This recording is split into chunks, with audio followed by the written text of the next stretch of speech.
I have great pleasure in welcoming His Excellency Narendra Modi, Prime Minister of the Republic of India. I invite him to address the General Assembly. नमस्कार साथियों. Good morning, friends.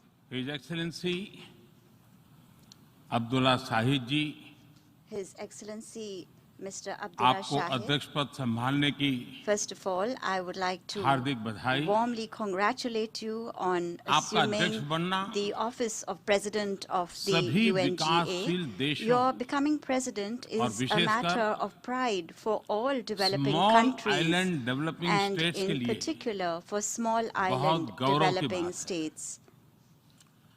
अध्यक्ष महोदय, Mr. President, गत 1.5 वर्ष से for the last 1.5 years, पूरा विश्व the world 100 साल has में been आई grappling सबसे with बड़ी the worst pandemic महामारी का it has सामना seen कर in 100 years. ऐसी भयंकर महामारी में I pay tribute जीवन to गंवाने all वाले those who have lost their lives सभी लोगों in को the deadly corona मैं pandemic, श्रद्धांजलि देता हूं और and परिवारों I के साथ express my condolences संवेदनाएं व्यक्त करता to हूं. their families. अध्यक्ष महोदय, Mr. President, मैं उस देश का I प्रतिनिधित्व कर रहा represent हूं a country जिसे that mother is of democracy का proud to be Gaurav known हासिल. as the mother of democracy. लोकतंत्र की हमारी We हजारों have had वर्षों की a महान great परंपरा रही. tradition of democracy that goes back thousands of इस years. 15 अगस्त को On 15th of भारत ने August this year, अपनी आजादी के India entered 75वें the साल में प्रवेश 75th किया. year of its independence.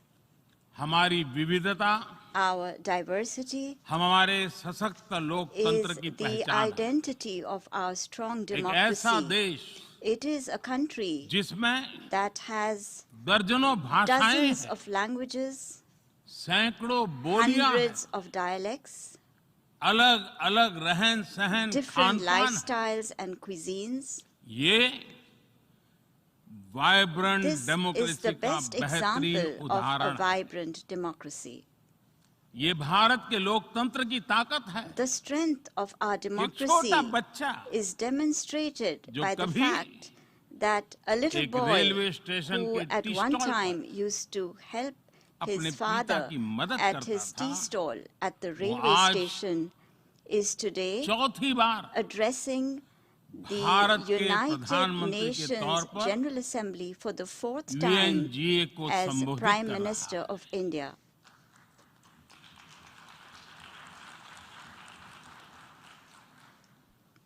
सबसे लंबे समय तक I will soon Gujarat have का spent 20 मुख्यमंत्री years serving और my फिर countrymen as पिछले head of 7 साल government. से First as the Bharat longest के serving प्रधानमंत्री Chief के Minister तौर पर of मुझे Gujarat and then Head of as Government Prime की Minister भूमिका में for the last 7 years. देशवासियों की सेवा करते हुए 20 साल हो रहे हैं और And मैं अपने I अनुभव am से कह saying रहा this to हूं, you from my own Yes. experience. Yes, democracy can deliver. democracy can deliver. Yes, Yes, democracy has democracy deliver. has delivered. अध्यक्ष महोदय, Mr. President, एकात्म मानव दर्शन today के is प्रणेता the birth anniversary Pandit of Deendayal Pandit Upadhyay ji की Deen आज Dayal जन्म जयंती है. Upadhyay, the proponent of Ekatma Manav Darshan. एकात्म मानव दर्शन यानी Ekatma Manav Darshan integral means humanism, integral humanism, अर्थात or स्व से the development समष्टि journey तक undertaken विकास together, और the विस्तार की expansion सहयात्रा. from the self to the universe, expansion of the self, expansion of the self, moving from moving individual to from the the society, individual to society, the nation to the nation, and entire and to humanity. entire humanity. और ये चिंतन And this philosophy Antyodaya को is समर्पित है. dedicated to Antyodaya.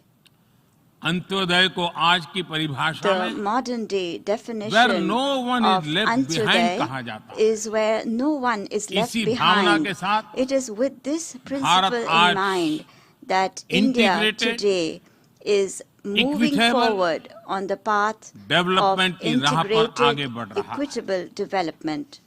Vikas Our priority is सर्वसमावेशी that हो, development should be all inclusive, सर्वस्पर्शी हो, all pervasive, सर्वव्यापी हो, universal, सर्वपोषक and हो। one that nurtures all. यही हमारी प्राथमिकता है। बीते 7 वर्षों में During the last 7 years, Bharat में India has 43 brought crore over से ज्यादा लोगों को 430 million people बैंकिंग who व्यवस्था were से जोड़ा previously गया है, unbanked into जो the अब banking तक system. इससे वंचित थे। आज Today, 36 over करोड़ से अधिक ऐसे लोगों को भी 360 million people बीमा सुरक्षा who कवच मिला है, earlier could not पहले even imagine इस बारे में this सोच was भी नहीं possible, now have insurance 50 coverage as crore से security. ज्यादा लोगों को By giving over 500 मुफ्त इलाज million की people सुविधा देकर the facility of free Bharat ने treatment in hospitals, उन्हें quality India health has service से given them जोड़ा। access to quality health Bharat ने services. 3 करोड़ By पक्के घर building बनाकर 30 million बेघर, proper homes, यानी India has made होमलेस परिवारों को homeless families होम ओनर्स बनाया। homeowners. अध्यक्ष महोदय, Mr. President, प्रदूषित पानी polluted water भारत ही नहीं is a very big पूरे problem, विश्व not just for और India, खासकर but for the entire गरीब और world, and in विकासशील देशों particular की for poor and बहुत developing बड़ी countries. समस्या है। भारत में इस चुनौती से निपटने के लिए In order to address this हम challenge 17 in करोड़ से India, अधिक घरों we तक are carrying out a very big pipe से campaign to ensure साफ that पानी piped पहुंचाने का clean बहुत water बड़ा अभियान reaches चला रहे हैं। over 170 million विश्व homes. की बड़ी-बड़ी संस्थाओं ने Reputed institutions of the ये world माना है have कि said किसी भी देश के विकास के लिए वहां के नागरिकों के पास जमीन और घर के प्रॉपर्टी राइट्स यानी ओनरशिप का रिकॉर्ड होना बहुत जरूरी है। दुनिया के बड़े-बड़े देशों में बड़ी संख्या में ऐसे लोग हैं जिनके पास जमीनों और घरों के प्रॉपर्टी राइट्स नहीं है। आज हम भारत के 6 लाख से अधिक गांवों में ड्रोन से मैपिंग कराकर करोड़ों लोगों को उनके घर और जमीन का डिजिटल रिकॉर्ड देने में जुटे हैं। ये डिजिटल रिकॉर्ड प्रॉपर्टी पर विवाद कम करने के साथ ही access to credit, bank loan तक लोगों की पहुंच बढ़ा रहा है। अध्यक्ष महोदय, आज विश्व का हर 6ठा व्यक्ति भारतीय है। जब भारतीयों की प्रगति होती है तो विश्व के विकास को भी गति मिलती है। When India grows, the world grows. When India reforms, the world transforms. Bharat में हो रहे साइंस और टेक्नोलॉजी आधारित इनोवेशंस विश्व की बहुत मदद कर सकते हैं। हमारे टेक सॉल्यूशंस का स्केल और उनकी कम लागत दोनों अतुलनीय है। हमारे यूनिफाइड पेमेंट इंटरफेस यूपीआई आज भारत में हर महीने 350 करोड़ से ज्यादा ट्रांजैक्शन हो रहे हैं। भारत का वैक्सीन डिलीवरी प्लेटफॉर्म कोविन एक ही दिन में करोड़ों वैक्सीन डोज लगाने के लिए डिजिटल सपोर्ट दे रहा है। अध्यक्ष महोदय, सेवा परमो धर्मः, सेवा परमो धर्मः को जीने वाला भारत सीमित संसाधनों के बावजूद भी वैक्सीनेशन डेवलपमेंट और मैन्युफैक्चरिंग में जी जान से जुटा है। मैं यूएनजीए को ये जानकारी देना चाहता हूं कि भारत ने दुनिया की पहली डीएनए वैक्सीन विकसित कर ली है, जिसे 12 साल की आयु से ज्यादा के सभी लोगों को लगाया जा सकता है। एक और mRNA वैक्सीन अपने डेवलपमेंट के आखिरी चरण में है। भारत के वैज्ञानिक कोरोना की एक नेजल वैक्सीन के निर्माण में भी जुटे हैं। मानवता के प्रति अपने दायित्व को समझते हुए भारत ने एक बार फिर दुनिया के जरूरतमंदों को वैक्सीन देनी शुरू कर दी है।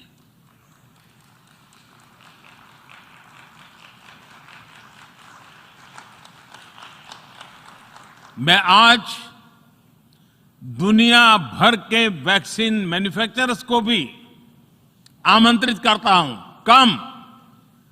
कम मेक वैक्सीन इन इंडिया। अध्यक्ष महोदय, आज हम सब जानते हैं कि मानव जीवन में टेक्नोलॉजी का कितना महत्व है, लेकिन बदलते हुए विश्व में टेक्नोलॉजी विथ डेमोक्रेटिक वैल्यूज, ये सुनिश्चित करना भी आवश्यक है।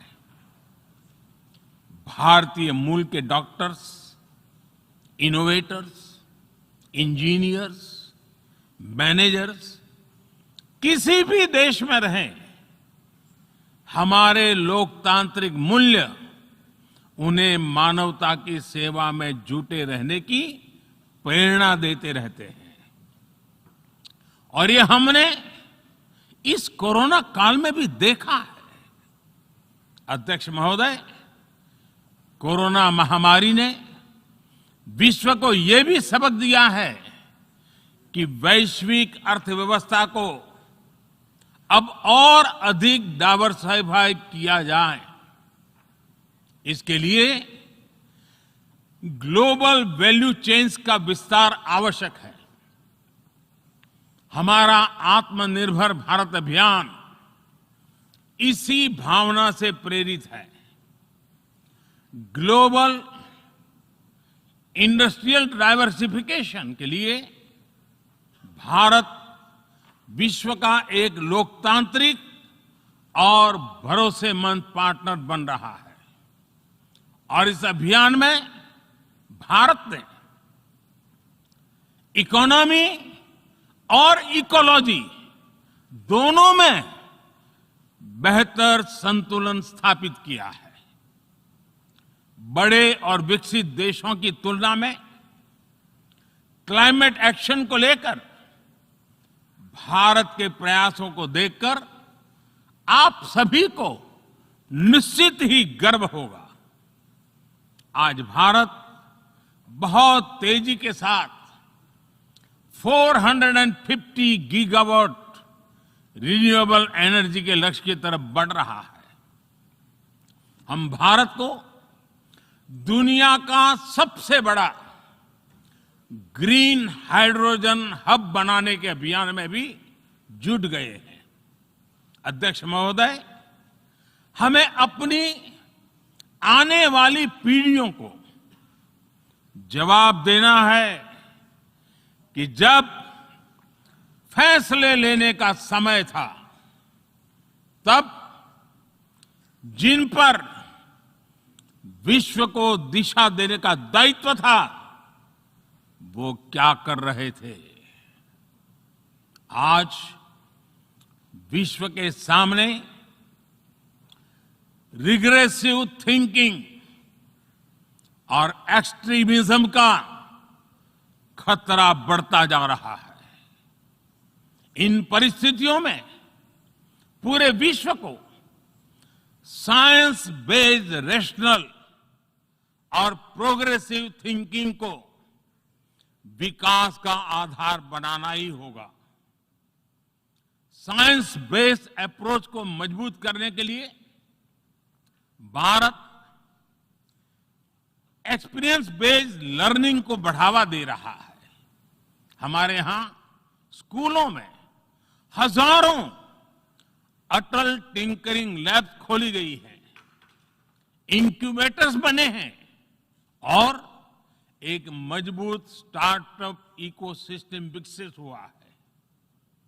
अपनी आजादी के 75 वर्ष के उपलक्ष्य में जब हम आजादी का अमृत महोत्सव मना रहे हैं, भारत 75 ऐसे सैटेलाइट्स को अंतरिक्ष में भेजने वाला है जो भारतीय विद्यार्थी स्कूल कॉलेजों में बना रहे हैं। अध्यक्ष जी, दूसरी ओर रिग्रेसिव थिंकिंग के साथ जो देश आतंकवाद का पॉलिटिकल टूल के रूप में इस्तेमाल कर रहे हैं, उन्हें ये समझना होगा कि आतंकवाद उनके लिए भी उतना ही बड़ा खतरा है। ये सुनिश्चित किया जाना बहुत जरूरी है कि अफगानिस्तान की धरती का इस्तेमाल आतंकवाद फैलाने और आतंकी हमलों के लिए न हो। हमें इस बात के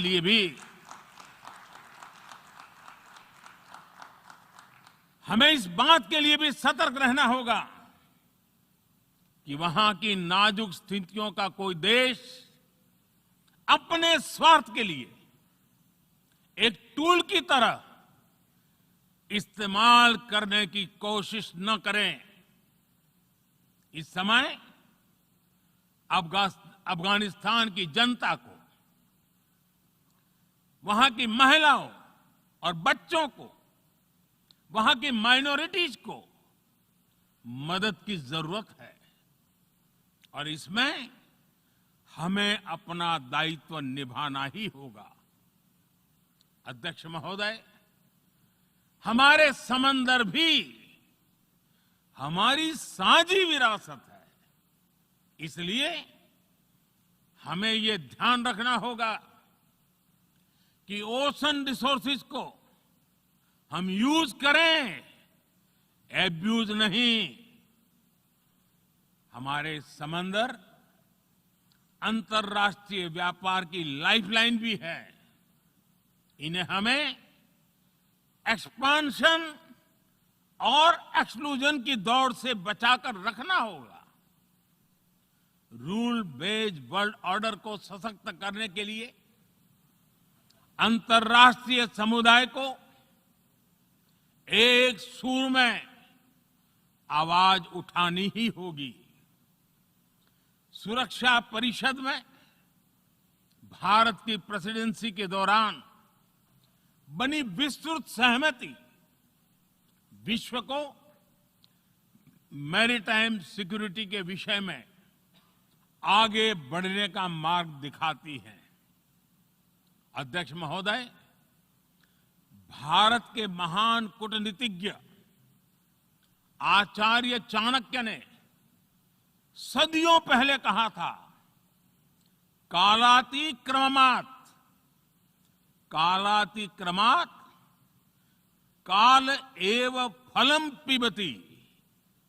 जब सही समय पर सही कार्य नहीं किया जाता तो समय ही उस कार्य की सफलता को समाप्त कर देता है। संयुक्त राष्ट्र को खुद को प्रासंगिक बनाए रखना है तो उसे अपनी इफेक्टिवनेस को सुधारना होगा, रिलायबिलिटी को बढ़ाना होगा। यूएन पर आज कई तरह के सवाल खड़े हो रहे हैं।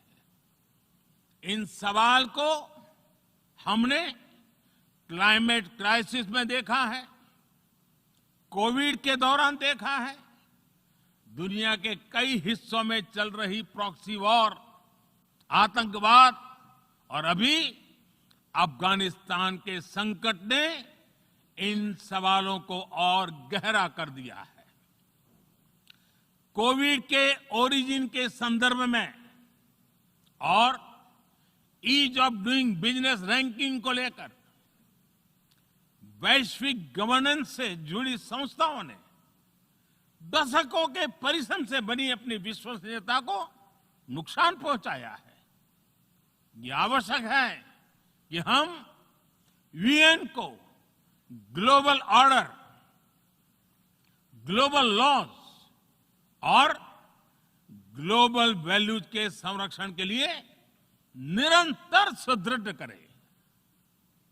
मैं नोबेल पुरस्कार विजेता गुरुदेव रविंद्रनाथ टैगोर जी के शब्दों के साथ अपनी बात समाप्त कर रहा हूं।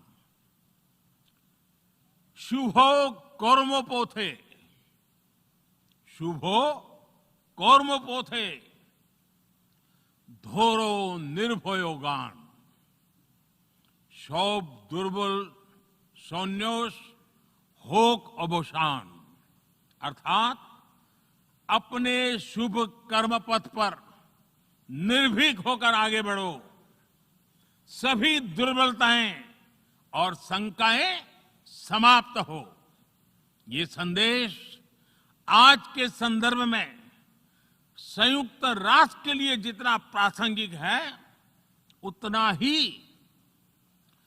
हर जिम्मेदार देश के लिए भी उतना ही प्रासंगिक है। मुझे विश्वास है हम सबका प्रयास विश्व में शांति और सौहार्द बढ़ाएगा, विश्व को स्वस्थ, सुरक्षित और समृद्ध बनाएगा। इन्हीं शुभकामनाओं के साथ बहुत बहुत धन्यवाद। नमस्कार।